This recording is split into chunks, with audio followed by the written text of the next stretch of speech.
welcome you to this special press briefing on the ongoing state visit of the Prime Minister of India to Ghana.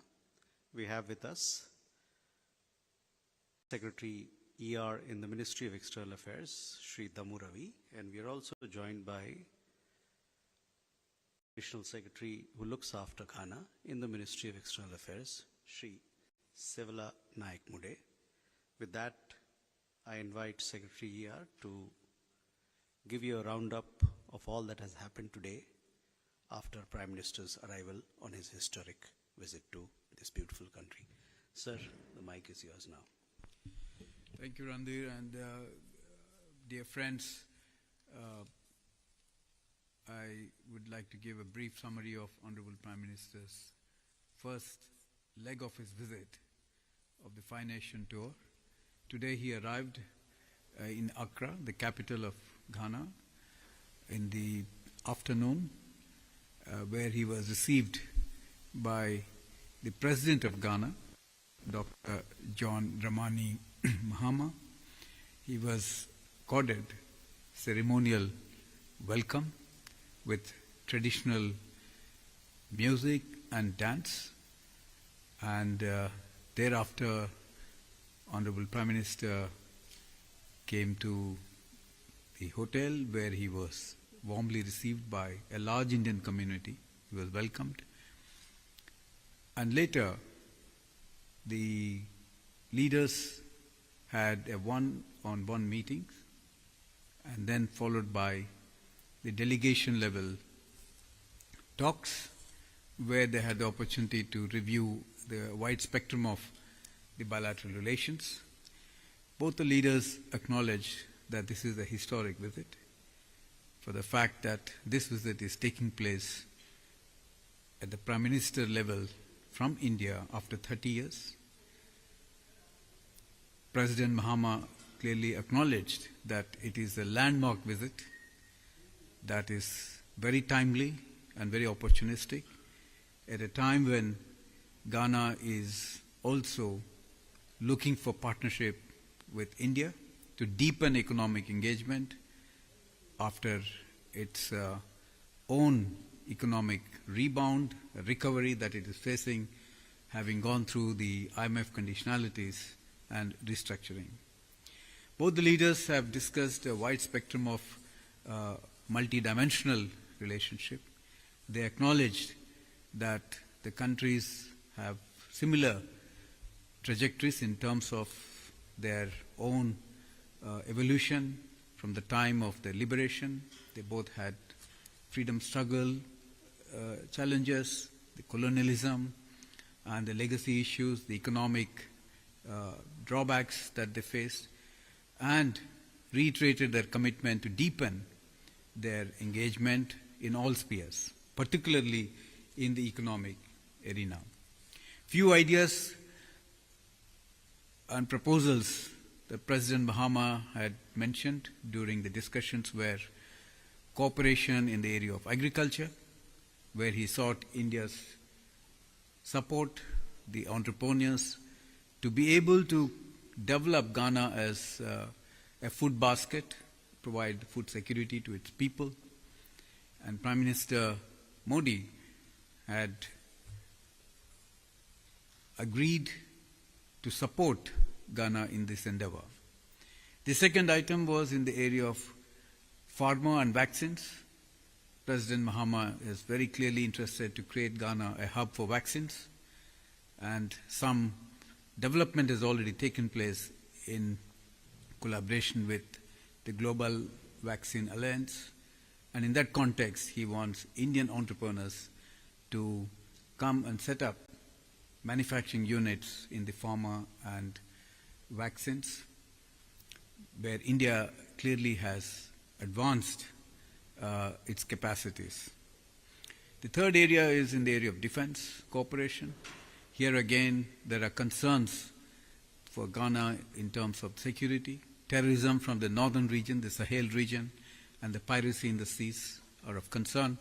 There is clear interest to have India's support in terms of support of the equipment, training of the personnel, and to be able to source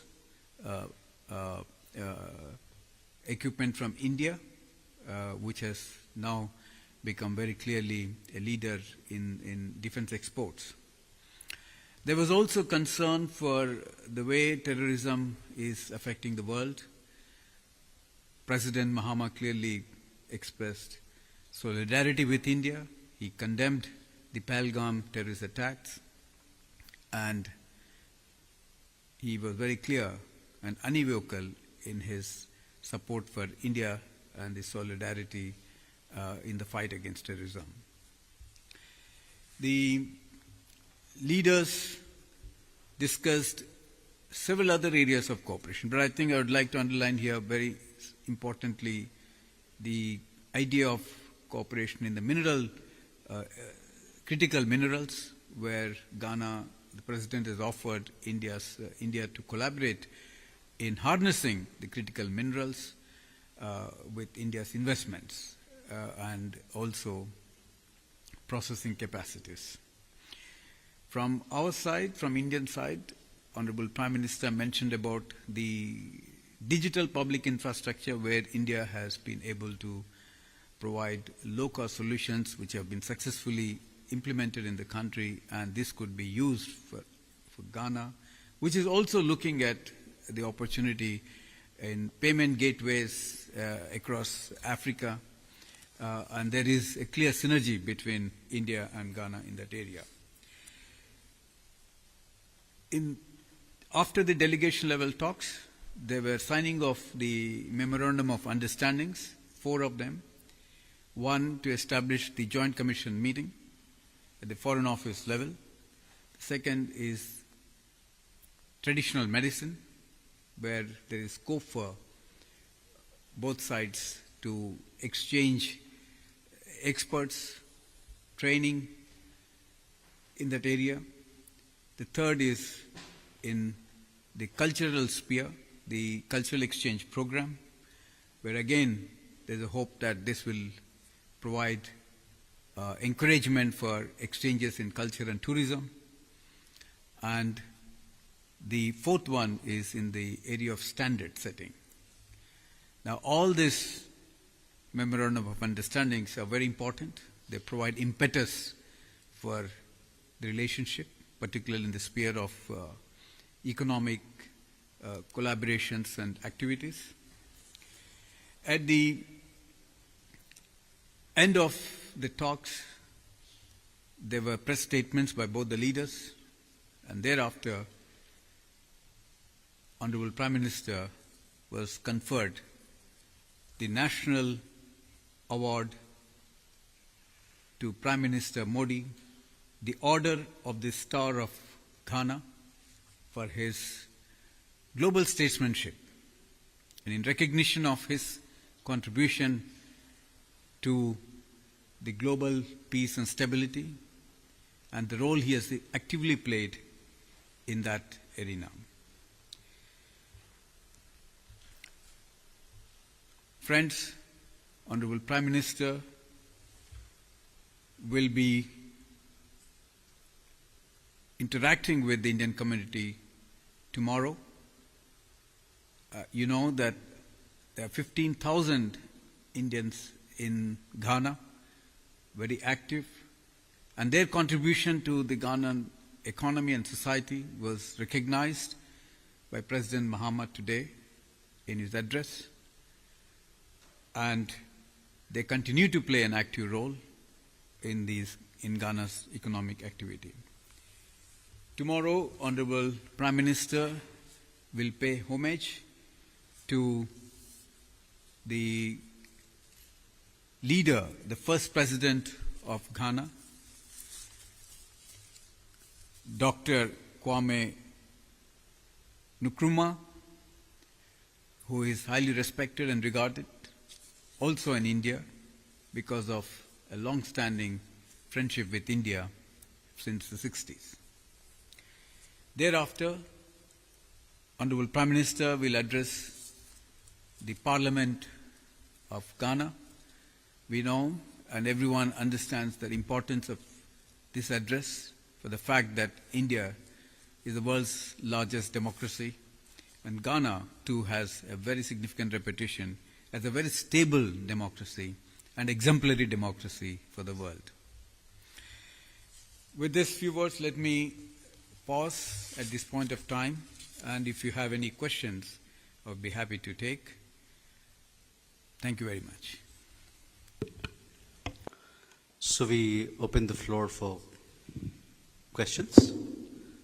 Please do identify yourself as you ask your question. So my name is Taposh Bhattacharya from Doordarshan. First, Prime Minister mentioned UPI and it can help Ghana. Is there any chance that we can have a linking of that with both countries' finance and services? And also, Prime Minister mentioned the fact that Ghana actually said that about Pahalgam attack. It actually it's spoken about against terrorism. So if there is any chance of working together with Ghana and neighbor countries in counter-terrorism sphere. We have, please. Sir मेरा नाम आलोक राय है मैं आकाशवाणी से हूँ मेरा सवाल है कि आज वैक्सीन डिप्लोमेसी पे क्या बातचीत हुई है और कैसे भारत घाना को इस क्षेत्र में और मदद कर सकता है और वैक्सीन हब की जो एक बात हुई है उसके बारे में क्या चर्चा हुई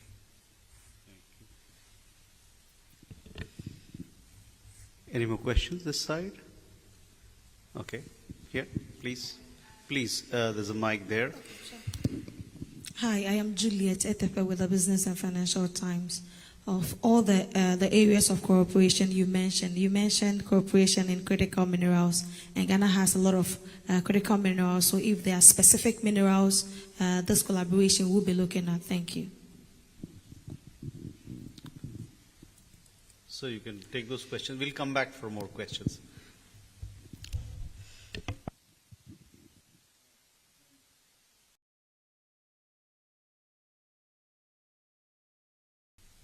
Let me first clarify to you that the importance of cooperation, collaboration between India and Ghana also has to be seen in the context of the global South countries coming together.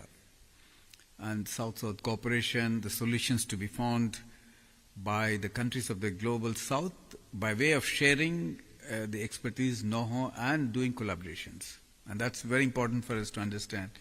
The visit of the Prime Minister to be seen in that context, in the larger context of the global South. Now on the UPI, the question whether how the linkages will help. Now let's understand this. The Unified Payment Interface was a successful initiative in India. Ghana too is quite advanced in the way they are thinking in introducing these systems. The Pan-African Payment Gateways is what Ghana is already looking at. But expert level discussion should have to evolve further. I think we have to expect these discussions to continue for some more time because these are technical issues, and the recognition of the technology and being able to align the technologies is very important. I think we will get into details about these linkages subsequently, but this potential is enormous for both India and Africa to link through Ghana. I'll not further elaborate it. We'll let the experts speak subsequently. Now, working together in counter-terrorism, yes, as I said in my opening remarks itself, there is concern on both sides. Ghana too is facing the problem of instability in the Sahel region, and there's a fear that it might spill into Ghana. And the piracy on the sea coast is another concern. So it wants to protect. And cooperation with India is important for its own sovereignty and to be able to secure its borders. Now, this is a global concern. Terrorism is a global concern for all countries. In that sense, there is a broad understanding on the need to condemn terrorism wherever and whenever it happens. And there can be no let-up in that, in the action, the global action, and the commitment towards it. So, Defense cooperation it will lead to that in tackling, because there are, when the defense dialogues takes place at regular intervals, these issues will come up. We are already training the Ghanaian defense officials and personnel, specifically in India, for their in how they understand terrorism to counter terrorism in Ghana itself. So that cooperation is active, and it is now expanding further into the area of equipment sourcing from India. On the vaccine hub, well, एक आपने जो सवाल पूछा है vaccine के बारे में, तो वैसे तो यहाँ पर जो सिस्टम है ऑलरेडी इंडिया से एक्सपोर्ट हो रहा है यहाँ को, लेकिन प्रेसिडेंट महामा का जो इंटरेस्ट है कि यहाँ पर fill and finish concept manufacturing facilities अगर हम यहाँ पर चालू करें, सिर्फ घाना के लिए नहीं लेकिन वेस्ट अफ्रीका को जो मार्केट के एक्सपैंड कर सकते, हमारा फुटप्रिंट वहाँ बढ़ा सकते, तो ये हमारा जो एंटरप्रेन्योर्स ऑलरेडी ट्रेडिंग कर रहे, जो मेडिसिन और ट्रेडिशन फार्मा और वैक्सीन यहाँ के सेटअप करने से और उनका जो बल मिलेगा और मार्केट एक्सपेंशन का अपॉर्चुनिटी भी मिलेगा, तो वही है उनका thinking. And in the larger context of engaging India in the pharma and vaccine space, I think this is a very good opening. This is a gateway. And we should encourage our entrepreneurs to be able to take advantage of what President Mahama is offering in terms of collaborations in the pharma area. This has become an important priority for all the countries around the world, particularly in Africa post-COVID. And we see that as an opportunity. In terms of, Madam, you talked about critical minerals in specific, but I think this needs a bit more exploration because Ghana, as we know, is endowed with very rich minerals, and that the world knows, which is why it is called as the Gold Coast. And there are other minerals which are yet to be explored. And the President Mahama has clearly mentioned that Ghana has several critical minerals still to be explored and exploited. And he has offered Indian expertise and entrepreneurship to come and be able to precisely do collaborations here. So we know that there are many possibilities here. It requires a study, it requires exploration, and then exploitation it follows from there. Thank you very much. Okay, thank you. My name is James Amu Jr. Please, go ahead. Yes, I work with the Ghana News Agency. As we all are aware, trade volumes between India and Ghana reached over $3 billion US. And as we may also be aware, Ghana has been, touted as the citadel of trade now in Africa, so to say, with the Africa Continental Free Trade Area, situated here. How is India hoping to leverage AFTA to boost trade, but also to increase the trade volumes? Mm-hmm. Please. Mm-hmm. Thank you. My name is Nimama. I write for the High Street Journal. In your conversation about the setting up of plans, the president launched the 24-hour economic policy, which is expected to run the country one way or the other, 24 hours. And some ministers, even the president himself, the chief of staff, have been to other countries like China to engage investors. In terms of time frame, can you give us a time frame whereby we can see more of the Indian community trooping into Ghana and enforcing the collaboration in the terms of setting up of plants and all that? Thank you. Question there, please. Good evening. My name is Blessed Suga. I'm a broadcast journalist with the Multimedia Group. I have a question on BRICS. 2 years ago, the former president, Nana Dankwa Akufo-Addo, espoused the idea that Ghana may be at the doorstep of BRICS, asking for membership, just as many other West African countries. President Mahama, during his inaugural speech, also appears to be following that line, adding that BRICS appears to be creating a new world order. Will India open its arms in the form of the kind of leadership that we've seen over the years that you've played on that multilateral platform in accepting countries such as Ghana as members? Then also, this will be the Prime Minister's second visit to West Africa this year. Is West Africa becoming the new destination for Indian investment? Thank you. You have a question? Good evening. My name is Emmanuel. I write for the Daily Graphic newspaper. I want to find out, with the cooperation that has been signed between Ghana and India, I want to know how much of investments monetarily, if that calculation has been done, is going into this cooperation between Ghana and India on the part of India, and what will the Indian government also be getting from Ghana with this cooperation? What India is going to get. Yes. What sort of investment coming from? We have a question there? Yes. My name is Mabel from GBC. In all that you've mentioned, you've not said anything about the power sector. We know India is very big on renewables, especially solar. So right now with the crisis, a little bit of crisis that we're facing in the power sector, is India bringing on board anything? Okay. So we can take these questions.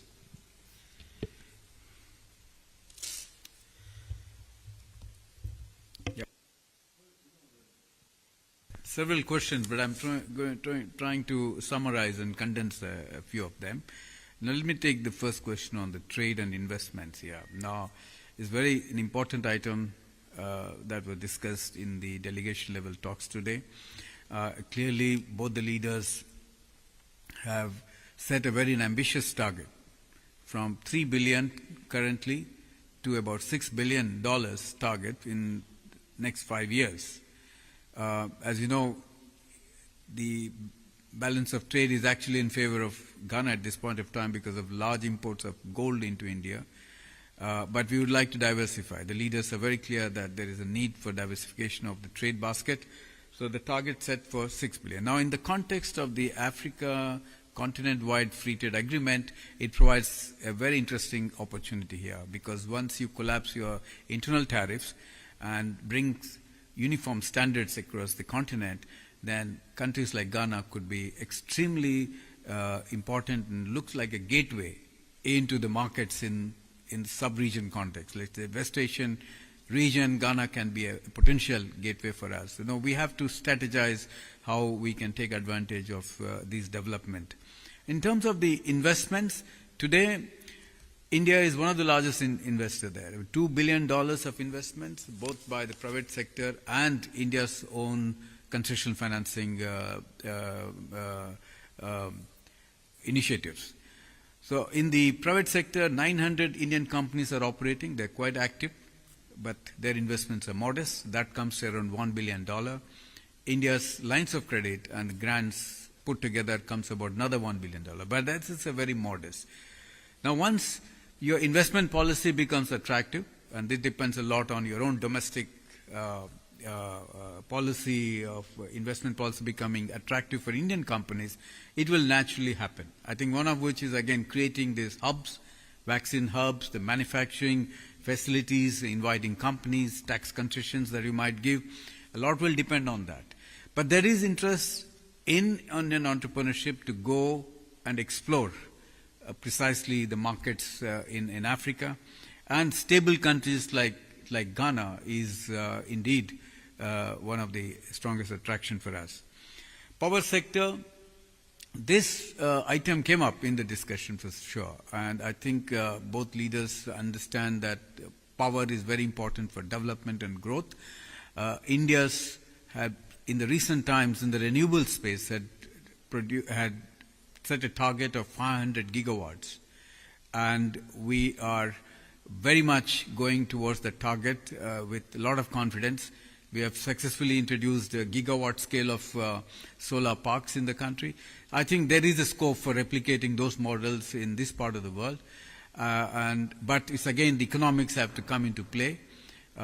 In the course of time, we'll have to see the industry interest, the offtake agreements that the governments will enter into will provide that kind of lure and attraction for Indian companies. So we remain hopeful on that. Now, setting up of plans and Prime Minister Mahama's 24-hour initiative here, there was a discussion in the delegation level talks, but I think there was learning from each other, learning from the examples around the world. And India, in some sense, had introduced this in the educational field, that you try to have more shifts in skilling, in colleges. I think in the medical arena, you could have more shifts rather than just a day shift. So this was ideas exchanged between the two leaders, and President Mahama was very receptive to it, and he feels that Ghana can also position itself in those lines. Now, timelines, we cannot set timelines for any of this, but I believe it's market forces, the interests of the businesses will move and propel these kind of collaborations. BRICS, again, you talked about Ghana wanting to be a BRICS member. I think already, if you see from Africa, you have already countries like Nigeria as a partner country, Uganda has joined as a partner country. I think the interest in BRICS is now growing. But again, these decisions are not by one individual country. It's a consensus-based decision-making, so all the member countries would have to agree. But I think it's again how Ghana takes it up with other countries for its membership. And we would be happy to support Ghana's aspiration to be a BRICS member. The next wave of expansion, as and when it happens, because today we went through two expansions. One was in 2009 when South Africa came in as a member, and now we have the second wave, which the large numbers have become full members and also permanent partner countries. The next wave we'll have to see when that happens, but I think we will definitely keep that in mind given our strong relationship. West Africa is an opportunity. I think we have to understand again the West African geography and the natural resources that it possesses. I think in this belt you have extremely important rich mineral resources, including gas and oil, and some of which are not fully exploited because it's the same belt. And phosphate is another area, manganese is another area. So it's in the same zone that you're seeing opportunity here. I think Indian entrepreneurs are actively looking at it, seriously looking at it, and many of them are traveling to this part of the world and exploring opportunities. We'll have to encourage a greater commitment on their part and greater staying power in this region to be able to do enduring collaborations with countries like Ghana and others in the West Africa.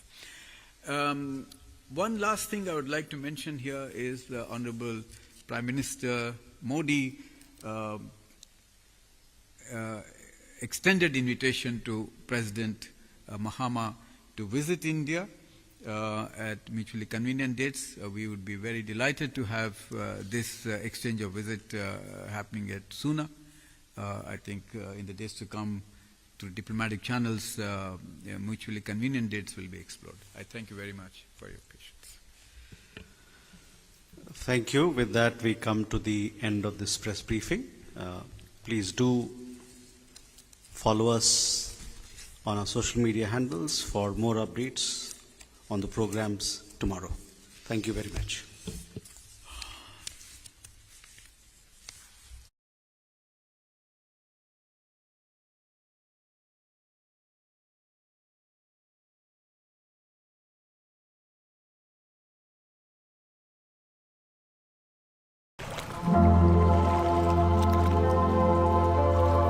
Priya added a hotel to her flight just because it had a floating breakfast. Expedia, Made to travel.